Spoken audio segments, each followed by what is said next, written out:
for like gaming in general, rather than like Like live stream broader clips and horizons where it came stuff. to like Yeah. podcasting. Yeah.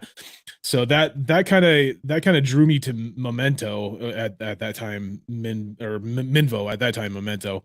That kind of drew me to that. On top of the fact that like it was really the better deal out of everything that I had seen. At that time we were getting a pretty good deal where it was like I think we were getting 12 hours worth of content a month, and Yeah. it was unlimited clips pretty much. So like no matter how many, usually it pulled like 50 clips roughly from our 2-hour podcast, and that was huge in comparison to the product that we were using, which was pulling like maybe 5 to 10 clips in Yeah. general out of a 2-hour podcast. And I was just like, there's no way that's good money versus value in the long run Yeah. for a 2-hour podcast. Only getting 10 clips, that seems off to me. Yeah. So we started using Memento at that time. Minvo again. Minvo is the new one, the new name for it. We started using them a little bit. I think what drew me the most to Minvo was A, again, like I said, money versus value, but also B, it was a segment of like, if I didn't like what the AI was pulling, I could actually physically go in there and default back to what I was doing before, where I would go through the 2-hour podcast, look for moments, look for sections of the podcast that I liked, and clip them out of the actual podcast transcript. And then the AI would take care of everything else, do some of the minor editing, and then I could kind of pick up from there. Yeah. So that was I think that was our biggest draw to Minvo when we first started using it. On top of that, the people that run it, David and Dan, great people, love them so much. Like they've helped us out so much, especially when it comes to like errors or bugs or anything like that. They're you can usually just shoot them a quick message, and within a couple of hours you're taken care of roughly. So I mean, I that think that makes was such a difference, right? Like that to it me does, is yeah. such a selling point for any product. And I'm not just saying this because we're doing a Minvo ProCast right now.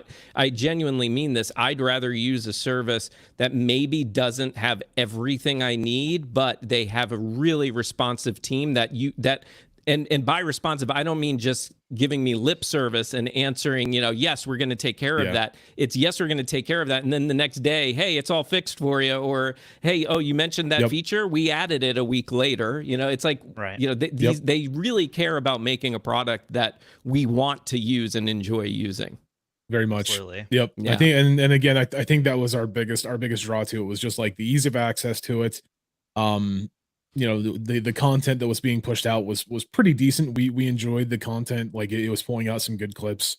Whereas like I said, our previous one didn't really do that. It wasn't really built for podcasts. It was more built for live stream clips, right? Yeah. And yeah, and just the responsiveness and the willingness to work with us, that the Minvo team kind of had originally, and continues to do so as they progress and get a little bit more popular. It's very nice, very refreshing, especially when we're by far not a huge podcast, but we're not a small one at the same time. So it's one of those situations where it's like I like having that close knit relationship and that instant access to being able to communicate with the developers, like you said, and usually within a day or two we have results. So it's really nice, really enjoyable. That was one of our biggest driving factors, I think, to Minvo, and what made us stay and stick with them for the long haul. So. Yeah, very cool. And Billy, any thoughts? I just want to make sure we're including you in this conversation. No, like he said, he does typically the short form, so he works more in depth with the actual editor within Minvo and stuff. But even for my responsibilities with the podcast, I'm still trying to get a shorter 10 to 15 minute segment out every day during the week between podcasts. And Minvo, the AI tool and stuff, it has helped me find exactly where those minute points are so that I can more quickly get into that. It's just a streamlining process altogether that the program has helped with. Whether you're using the in-program editor or not, it's still extremely useful for cutting down search time. Yeah, and I'm curious about this because I think a lot of people, when they go to use a program like Minvo, they are only thinking short form, right? Like the 30 seconds, 15-second bites, what have you. Right. And Billy, it sounds like you're using them for those bigger chunks, right? Almost like segments of your show. Yeah, having that transcript up and already kind of processed through and it clipped out like as a suggestion, I can expand that out as needed, but it at least lets me know where focal points are so that I can better go in later and work things through.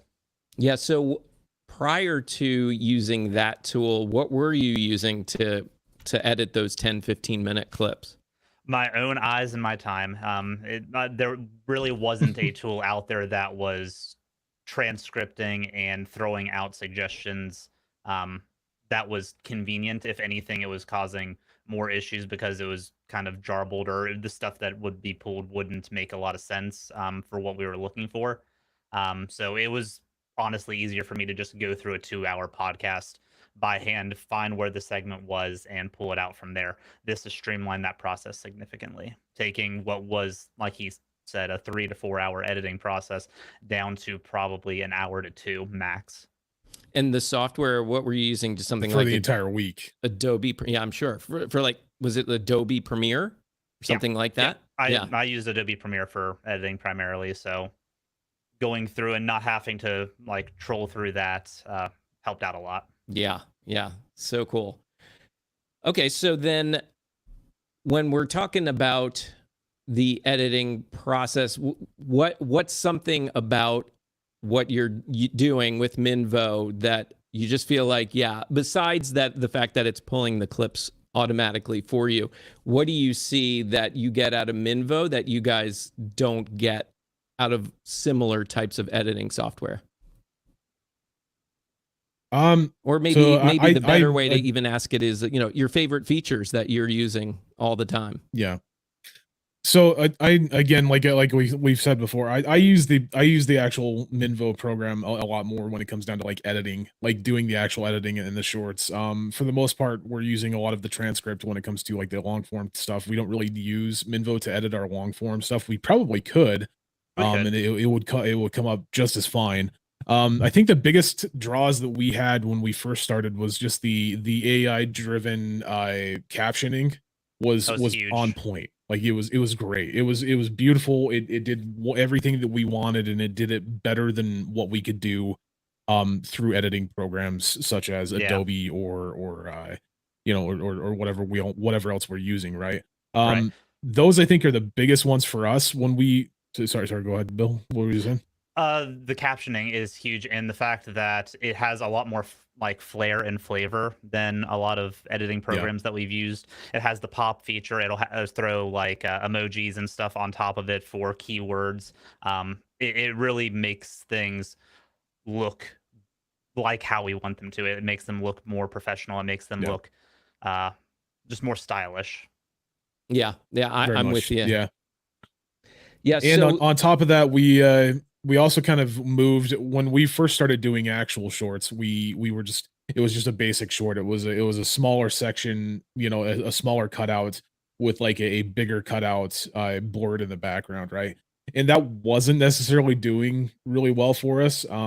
We were handling that because that's all that we really had with Minvo at the time. But we saw a huge jump in our short viewership and our TikTok viewership. As soon as they started adding in like the new features, like the half and half margins, right? Or the quarter and the full margins, or the face capture. Yeah, we switched up from our original one to that half and half, where it was more of like a talking head format, where we had like our heads on top and then the content on bottom, or vice versa. We could swap between them. We saw a huge gain in viewership just moving to that in general. I don't know what it was. I don't know if it was just the fact that our viewership had a better view of like whatever we were talking about. But it was a big hit, like a very noticeable hit. We were getting like 100 views every short, roughly, their original one, and now we're averaging 400 to 500. Yeah, hey, I mean that's pretty good. Yeah, other cases, so 4 to 5 times the amount. That's pretty good. Billy, do you have any thoughts? Why that? What do you think it is that really made the difference once you made that switch? Why were people drawn more to the Minvo created content versus the others? I think, and this is an old adage with content in general, and it's only getting more and more true as people want more and more content quicker, you have a very limited window to grab somebody. And I think the new formatting with the Minvo style shorts does have that attention grab. It's got everything you need right there. It's got a face that somebody can focus on. It's got gaming content underneath if that's what we're focusing on at that time. It immediately draws attention of the eye, especially with the captions popping up like they do, to make it so that they're willing to sit around and see if this is something that they're going to want to watch the full length of. And in a lot of situations, they are. So it was just getting through that initial grab, and the content flows from there. Very cool. So would you say, how often would you say that you guys are actually going in and manipulating the content that Minvo spits out, right? You give it a 2-hour show, it spits out, we'll say, just for discussion's sake, 10, 15 clips. Yeah. How do you determine that? Yeah. Did that make sense or no? I think I understand what you're talking about. So whenever it comes down to, are you asking like how many times we have to like physically go in? How often are you going in there and actually having to change it versus just taking what it spits out? Honestly, like less than 10%. I would say there are very rare cases where with Minvo these days I have to actually physically go in and tell it, hey, this is a clip that you missed. And actually highlight stuff. There are some instances where it just completely glosses over certain funnier moments or informative moments. But I think that's more along the lines of my own issues. Like I didn't tell the AI what I was looking for in depth, right? So I think that's kind of a user error rather than the AI error. I can't really blame the AI for that. So I don't know about Bill, but yeah, I don't think I've ever, it's definitely less than 10% that I have to actually physically these days go in and be like, hey, this is what I want, not whatever you've pulled. So yeah, that sounds about accurate on my end too. It typically, out of a month's worth of content, I'll have to go in and search manually maybe 2 or so times. So it's really streamlined all of that and has made it super convenient.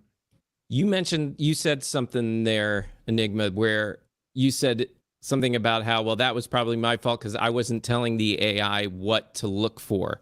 And there is that feature that I personally, I admit, I oftentimes overlook it. Like I just don't, or I'm not. It's actually relatively easy to overlook. Yeah. It's at one of those stages, right, when you're telling it like how long do you want the clips to be, and you're giving a little bit of information.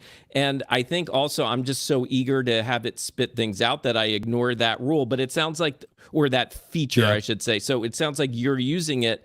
Do you have any tips or advice for people as to how to really navigate it to make it work to your advantage? So I am by far not an AI expert, right? Like I will never say that I am. I will never state that. I have never been good at putting in prompts or anything like that. I'm sure that I could be better, right? There's always a chance of being able to better yourself when it comes to that kind of stuff. Sure. I have looked into it a little bit as to like how to better handle AI prompting and everything like that.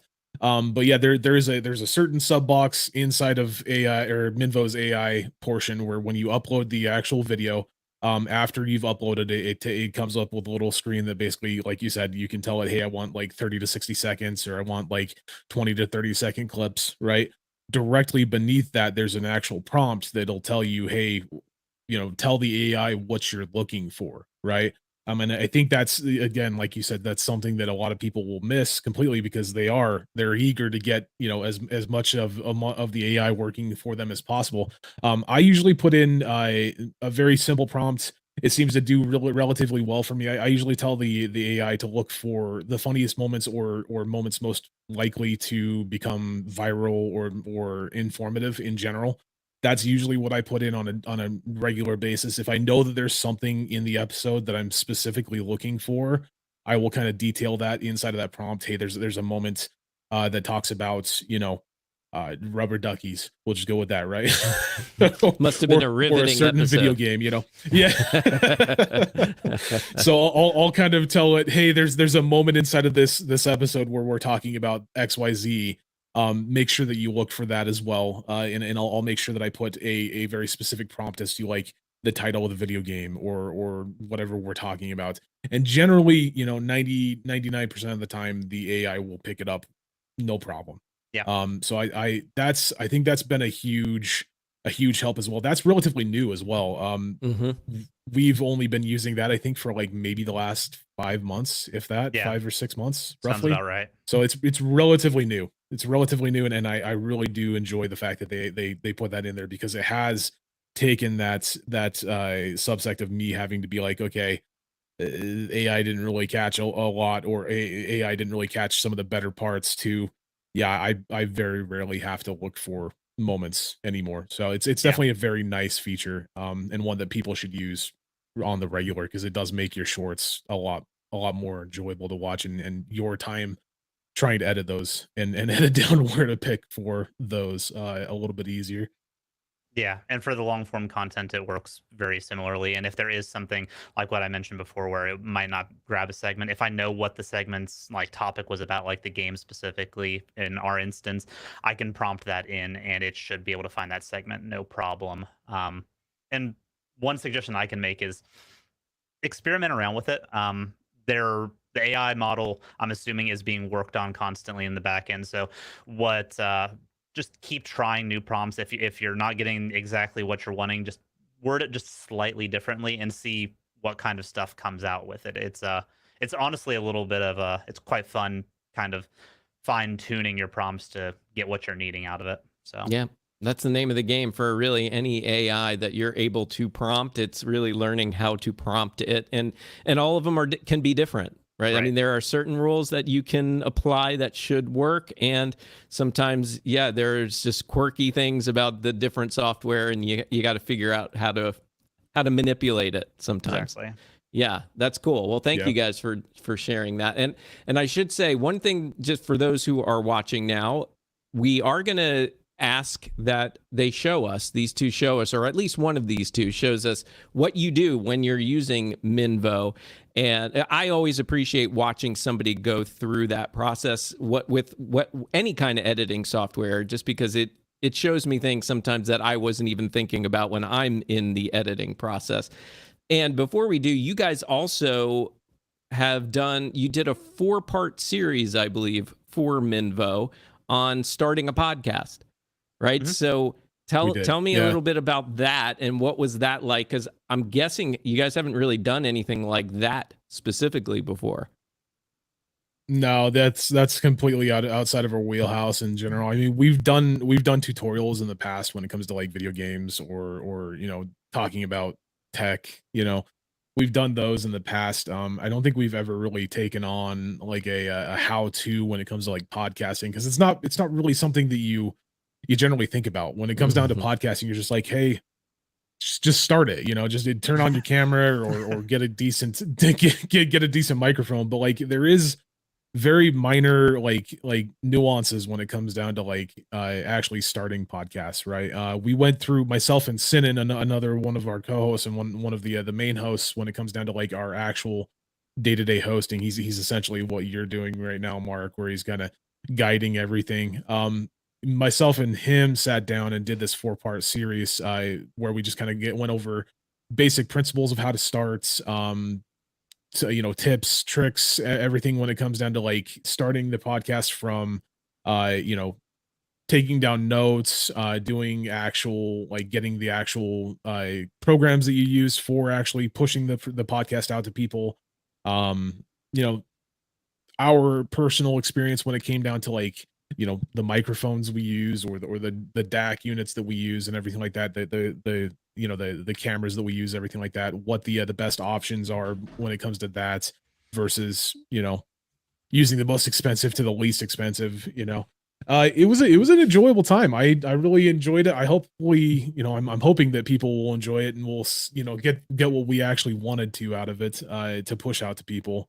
Yeah. And then obviously I do have a portion of that segment, that 4 portion video, where I go over my personal editing process when it comes to Minvo. So if you guys want a little bit more of an in-depth, detailed look at like how I do things when it comes down to it, I think it's a 12-minute video of that. I'm not entirely sure on that one, but I do go over that. I do talk a little bit about our social presence and everything like that, and how I handle posting that through Minvo and everything. So it's definitely, I'm hoping it'll be a worthwhile watch when it comes to podcasting and getting started and everything like that. So I think you guys did great with it. I was really happy with the results from it. So then what would you two, each of you, if you could share one tip for somebody who's just getting started or thinking about starting a podcast and really going in kind of blindly, right? Like they just don't really know, other than they're excited to share content, share value, entertain. But as far as all the details, they're maybe a little clueless on it. What one piece of advice you'd give? yeah, Bill, do you want to go first? No, you go ahead. Yeah, go ahead, man. Oh, okay. I won't argue with you. Yeah, I think my biggest thing when it came down to the video, and I'll say it again, just out of just to reiterate on it, is like, don't get into your head when it comes down to like starting the podcast, right? And I personally know of a lot of my friends that I've talked to about podcasting. It's always, hey, I'd like to start a podcast. Hey, I'd like to start a podcast. I want to start a podcast, right? And I'm sitting there thinking to myself, then do it. Like there's literally nothing stopping you. Just again, like I said, just turn on your mic, turn on your video camera if you're having a video podcast, right? And sit down and have a conversation, right? Like there's nothing stopping you from recording yourself when it comes down to that, other than your own head getting in the way, right? And we kind of talk about that a little bit, where it comes to like getting lost in the sauce, I think that's what Sin called it. Yeah, that's the general gist of what I was kind of putting down as well, is just like, if you're gonna do it, put it, put pen to paper, essentially. Just do it, get it out there. One good practice I know of is like recording 5 episodes when it comes down to it, so that you have a decent backlog, and then you can kind of look at those 5 episodes and post those and kind of figure out what exactly is your niche, or what exactly is working for you, and then move on from there. That would be my biggest advice, at least when it comes down to like starting your own podcast, is just get to it, And I'm glad you brought up the make 5 episodes and kind of go through it for there, in the fact that you don't necessarily need to do a live podcast format right off the bat, or at all if you don't want to. You can always pre-record stuff, edit it up however you want. But as Enigma said, getting it out there, don't letting the kind of fear paralysis take over and saying that you're going to do something and then not doing it be a factor. And on top of that, stick with it if it's something that you are enjoying. There's always going to be that slow start out. Don't let that discourage you. Continue pushing through that. You will always look back on your first few episodes and be like, wow, I've really come a long way. As long as you just keep that wheel rolling, keep that track going. Everybody starts somewhere. Keep it going, and do whatever format works out best for you, whether it's live, video, audio only. Figure out which niche you want to go into, and see what happens. I love that. Yeah. Thank you for saying that, because I do think you're right. I think a lot of people get started, whether it's a YouTube channel or a podcast, and they get in their heads quickly because we see all the different things that people are doing out there, and we think we have to do it a very specific way, when really it's just about doing it your way, talking about the things that you're passionate about and doubling down on that. And, yes, of course, we want to make sure we're focused on who our audience is, because if we're not delivering the kind of content they're interested in, then we're not going to build that audience. And it's still important that you're talking about the things that you love, that you're passionate about. Like you guys are talking about gaming because that's what you love to do. And so that makes sense. And that passion does come through on the other side with the audience. They feel it. And that's what it's all about. It's really about connecting with that audience in that way. So I like that. And the batch recording, always trying to stay ahead, like you said, 5 episodes or so. It's so key. It's so important. That's one thing that we kind of wish we had done. We didn't originally do that when we first started. We didn't have a batch file of like 5 or 10 episodes. So when we first started kind of recording, it was kind of a rush. We were like, okay, well, we have to get this done, or else we're not staying on our schedule. So we kind of wish that we had done that when we first started. But you guys, it's a good option to do. So are you guys doing? So let's assume that you guys are doing a good job batch recording, okay? And then so are you making all of the short form content ahead of time too? Are you stockpiling that stuff as well? And, so like 4 weeks ago, do you have all of that stuff ready to go, but it hasn't been released yet? So generally when it comes to us in our specific podcast, a lot of our content is like cutting edge for content when it comes down to like, it's usually news articles that are within the week. We do have some of those instances where we have like game reviews that we can backlog if we need to. But yeah, generally we do the podcast, and once the podcast is done, we're editing that specific podcast to post for the next week. We do have certain segments and certain weeks where we do have more content each week for that can be extended out to 2 weeks, perhaps 3 weeks down the road, everything like that. We do have a backlog of that stuff that we could pull from if we needed to. But yeah, generally with us doing an actual live podcast when it comes down to this, and then posting it directly to YouTube and into our podcasting like Spotify or Apple podcasting, when it comes down to like the shorts, those are just getting posted as soon as we can get them up, pretty much. Which probably not the best practice, but it works for us. Yeah, with work schedules and stuff like that. At least on my end of things, Yeah. I tend to. We have the podcast one day, and then within the next day or two, I will gather up as much of that content as I can, get it pre-scheduled. So there is slight batching, but it's more on a week-to-week basis than it would be like a bulk, get the month ahead of time ready. But one size doesn't fit all when it comes to this kind of stuff. So whatever works best for you, your time frame, work, family, all that stuff. Got to find the balance.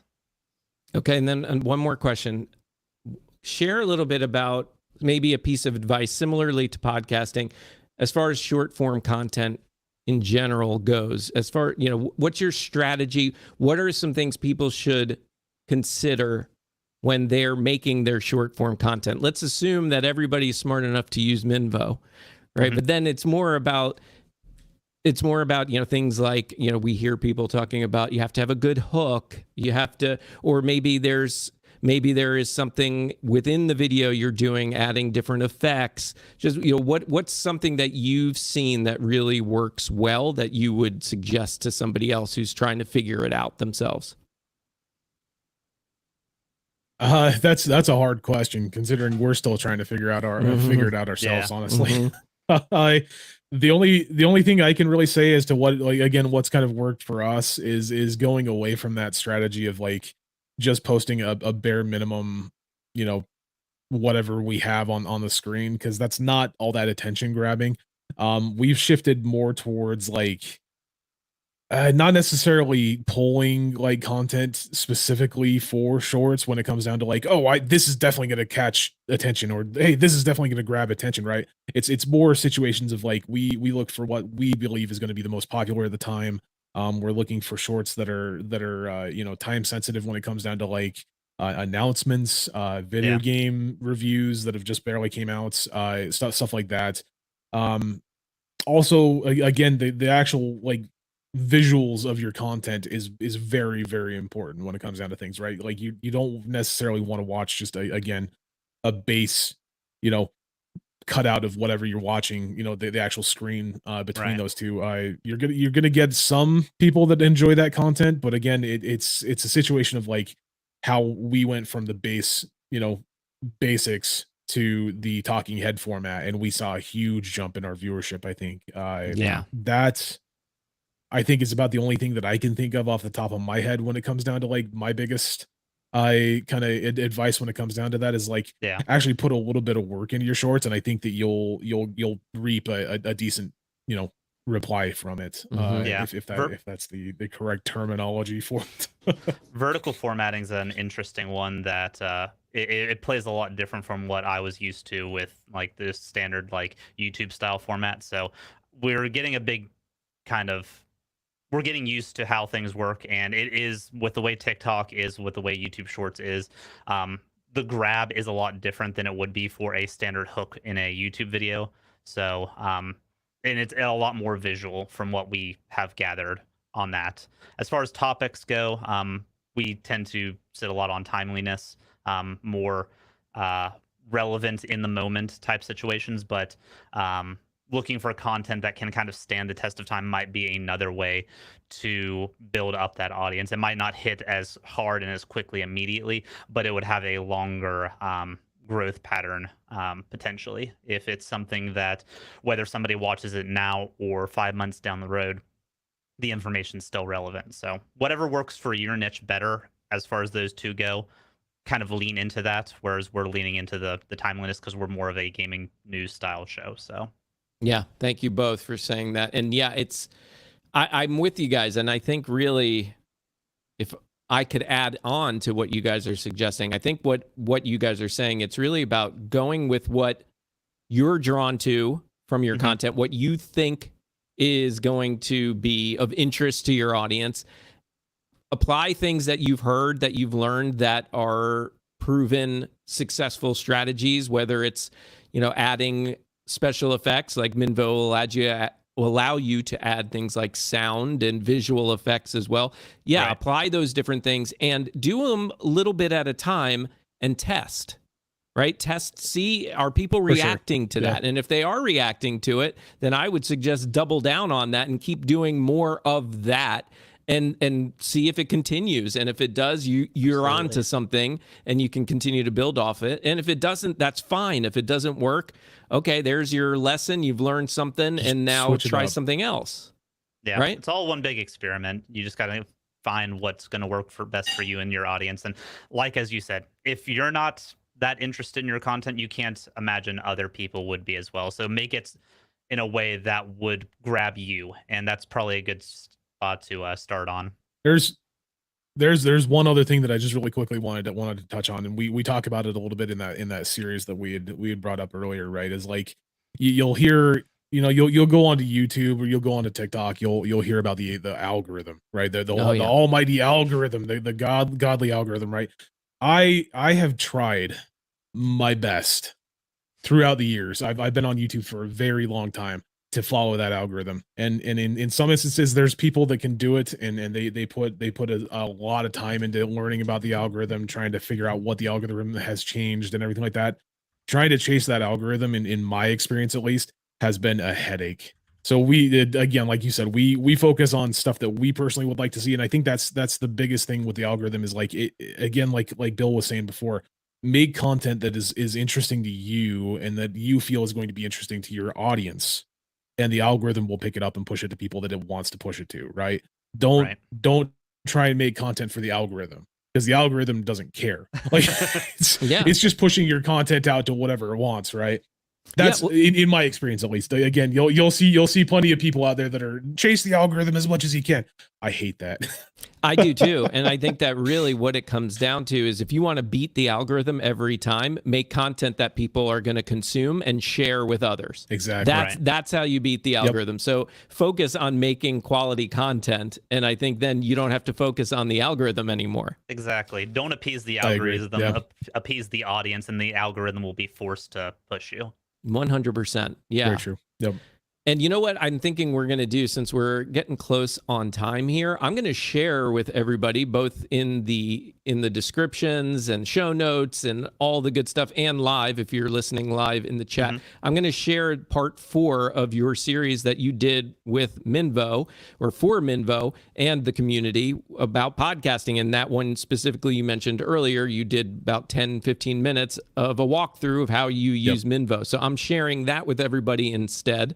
I think that's a good way to get some people to go check out what you guys did, because you did a great job, and I think there's a lot of value in that. So I hope so. Yeah, for sure. Appreciate it. Yeah, absolutely. And all right, I have to ask you guys one final question. What's a big game that's not out yet that you guys are really excited about, that is in the works, it's coming soon? Ooh. Oh goodness gracious. I know that Bill's biggest one. Yeah, Bill's biggest one that he was looking forward to was Elden Ring. That's already came out. The new DLC Black for Myth Elden Wukong's Ring the new out. one. It's the new hotness. It's it kind of takes that Journey to the West Wukong storyline and turns it into an action RPG setting. So that's right up my alley. I love mythology. I love action RPGs. So that one looks like it has a lot of promise to it. I'll for have sure. to have Black another Myth Wukong conversation with looks you guys at some point about how would one get, because RPG gaming is definitely something I feel like I would be into and never really have done it.